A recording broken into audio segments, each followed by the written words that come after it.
tinfoil hat time. Derek Carr for the Saints could miss a significant chunk of next season with a shoulder injury that he may need surgery on. Here's a Diana Rossini tweet. Derek Carr's shoulder development did not come as a surprise to the Saints. Surgery is being contemplated as both sides analyze next steps for the player and the franchise. Listen to this case. Carr carries a $20 million cap hit this season. Now, let me give you my conspiracy theory first before we talk about this show going on with the Saints. Hat on. My gut says the Saints knew this was going to be a mess, as Rossini reported. I believe they're going to start Spencer Rattler. I believe that they didn't want Kellen Moore as a head coach, but no one wanted the gig. So I think they are punting on this season. I do believe the Saints are tanking, but not for tank's sakes. No, they are tanking for a very specific reason. Case, do you remember way back in yesteryear when a quarterback played for the Saints with the last name Manning back in the day? I am here to tell you that I believe the Saints will tank this season and bring a Manning back to Nolans, where it all started for that family. I believe Arch Manning will be the number one pick next season for the New Orleans Saints. What do you think to my conspiracy theory before we unpack what's going on with that? I hate conspiracy theories. But you loved mine? They do in my mental. Me and conspiracy theories are not friends. Okay. When it tries to pop up on my TikTok, I shut down all operations. But I just think that, this could be some hatred of, Tampa Bay versus New Orleans, but, I just don't think the Saints have it in them to, go along with a tanking for next year. It's already bad enough no coach wanted to go there. Yeah. It's already bad enough that when they had their momentous moments because defense was keeping them in games and they were loading up on 40 points, they really were feeling themselves for 3 weeks in the NFL season. Right.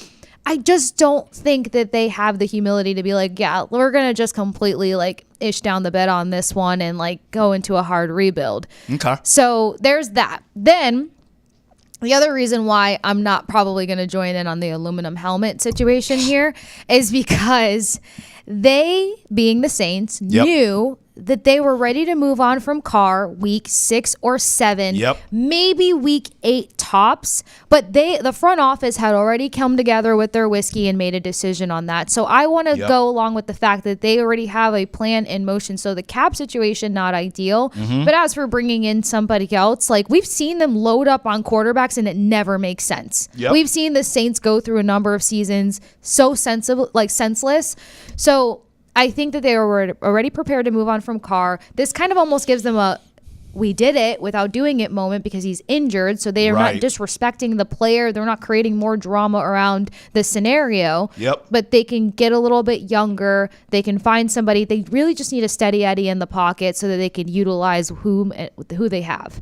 Because they've tried to come in with these quarterbacks to have these bomber plays and these chunk downfield. And I know Olave is usually that guy that makes these catches and stuff like that. But you're not going to build a sustainable system around that method. So they kind of have some room here to get a little bit more sustainable, a little bit more realistic, and they could do it in a cheaper form and fashion now that Carr is removed from the situation with injury. Okay. I mean, listen, you laid it out pretty nicely. Honestly, I think the Saints are stuck with that contract. Don't hate the Manning situation, though. Yes. I don't hate that. See, you don't hate it. Yeah, I love a good storyline. Are you kidding? I think the Saints are stuck with that contract, much like the Browns for different reasons with Deshaun Watson.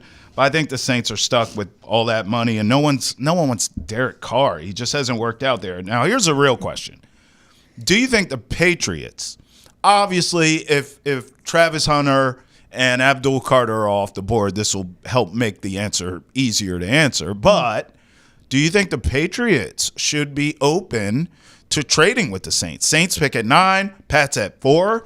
Saints right now with this news, I mean, you have to think if they're not tanking for Arch, they have to be looking at a Shadour Sanders or possibly a Jackson Dart. Do you believe the Patriots should make that deal with the Saints to move back to 9 and then gather whatever else draft capital you could get from New Orleans? No. No. I don't want to be in bed with the Saints. And I think that they don't have much to offer. I think that because of the desperation that their situation stenches of, what are they going to offer the Patriots to make this a quality deal? Because I don't want future picks. We don't know what the future holds with everything going on.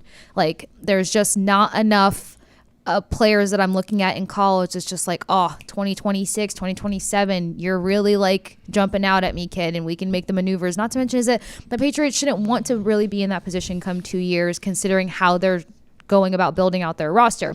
Outside of all of that, the future picks and whatnot, I just think that the Saints are too desperate.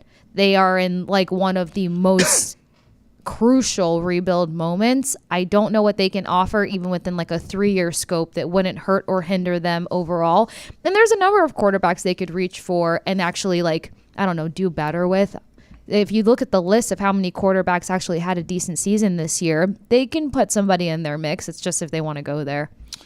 Yeah, listen, I couldn't disagree with you more in terms of I think it's a fantastic trade. Now, again, I want to preface it, and I keep saying this on repeat for a reason. Travis Hunter, Abdul Carter are off the board, okay? If one of them is there, Case, and these fools trade with the damn Saints back to 9, and you leave a Travis Hunter, and you leave an Abdul Carter on the board. Would never make sense. I'm cussing everybody out, okay? But if both of those guys are gone, which we both sounds like things could be realistic, I don't have a problem with moving back to 9. You know why? All these, I'm looking at the list of names we talked about first seg. All these guys should still, in theory, be there outside of Hunter and Carter. Will Campbell could still be there. Membu could be there. Genty could be there. Ty Warren could be there. Ted McMillan. I mean, you have help at 9. It's not the end of the world if you move back to 9. So I actually do believe this is a move that the Patriots should make. And by the way, Case, what's a good offer? Well, I mean, that's the question. That's where I'm hung up. Are you moving back to 9 and getting an additional 4th round pick this year? I mean, it depends. It depends on what the compensation is. But I tell you this, I think you're fleecing the Saints either way. You know why? I don't know if Jackson Dart or Shadour gives you what you need for that team. That team's in a rebuild. Yeah. They just haven't admitted it. They should have pulled the plug on this when they lost Drew Brees and they lost Sean Payton. Right. Common sense says, let's rebuild the damn thing. They were in cap space hell at that time. Just rebuild it from the ground up. You could trade a Kamara. They didn't do any of that. So now they're kind of like, they're almost in purgatory a little bit because they're not bad enough. That's why I said they would need to tank to get an Arch Manning. But then again, they're not good enough to compete against your Bucks in the South. So I look at them. I'll be honest. If I'm a Saints fan, I would probably want to take my chances with Shadour Sanders. Here's why, Case. This is a guy now, and I get it's college, but he's been at 2 programs that needed to be rebuilt. And we're talking about a rebuild. Right. Jackson State was a mess when Prime got there. And Prime and Shadour turned them around and made them relevant.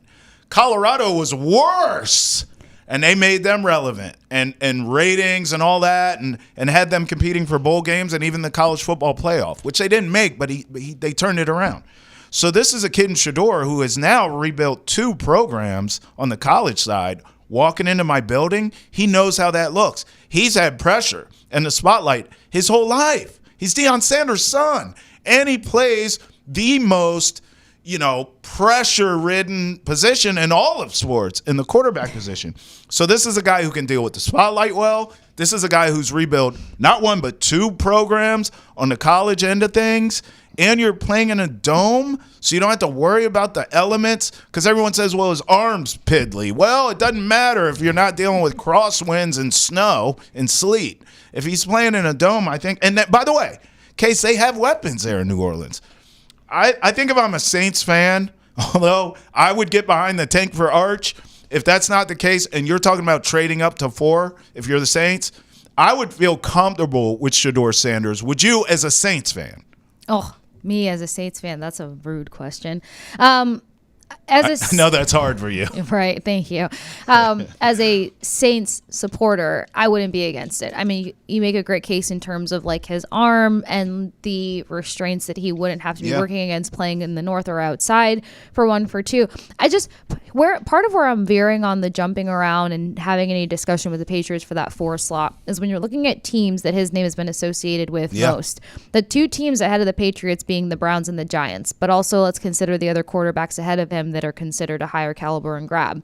And then remove that off the table. You're talking about the Saints that have a need at 9. You're talking about the Raiders ahead of them. Don't really see if they're going to jump in for a QB like Sanders for their system. And then the Steelers at 21.